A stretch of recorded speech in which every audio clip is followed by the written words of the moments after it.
You invite a friend to your child's birthday party. Maybe it's to your son's bar mitzvah. He RSVPs and responds, "Absolutely, I'm so excited to join you." Big day rolls around. He doesn't show. No phone call, no email. It's just not there. You call after the event to find out that everything's okay. "I'm so sorry," he says. "Something came up. I meant to call. I meant to email. Sorry, I couldn't be there." That's okay. We understand life happens.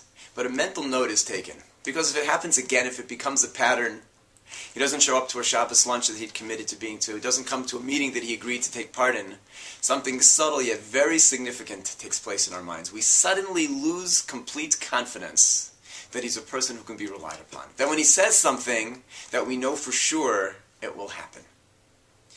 Moshe's father-in-law Yisro joins the Jewish people in the desert, and he sees Moshe standing from morning till night judging the people, and he says to Moshe, "It's untenable, it's too much. Why don't you appoint judges to help you?" And Yisro suggests to Moshe the qualifications that the judges should have. And amongst them he says, they should be Anshe Emes, which would literally translate as people of truth.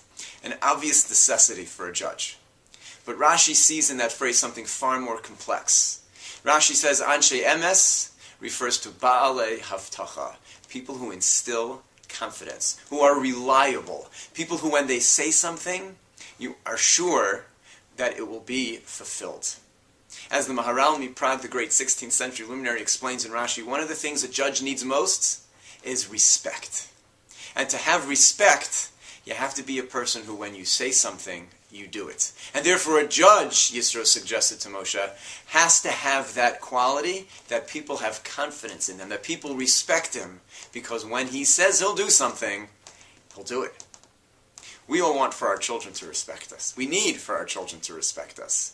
And one of the great subtle ways in which we earn and maintain our children's respect are by becoming Ba'alei Havtacha. That when we say things to our children, they are confident that we will carry through and fulfill the words that we say. And I found it so often easy when the children are persistent in that they want either ice cream or they want to go to a game or they want their driver's license, they want to go to camp, and we sometimes just say, "Okay, fine, you can have it. You'll have it tomorrow. You'll get it next week." And then next week comes, and we don't have it for them because we never really fully intended on doing it. And we hope that the child will forget that we had committed to it. Children don't forget. They will remember that forever.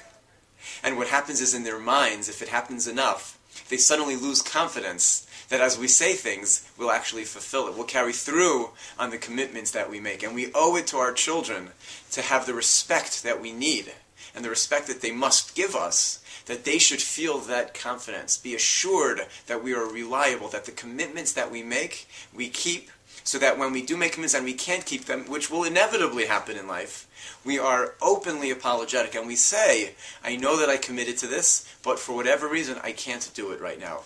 We'll hopefully be able to fulfill it another time." That they should know that when we say things, we're aware of it, we fulfill it and acknowledge it if we can't, so that they believe in us, they rely upon us, and have confidence in us as parents. Good Shabbos.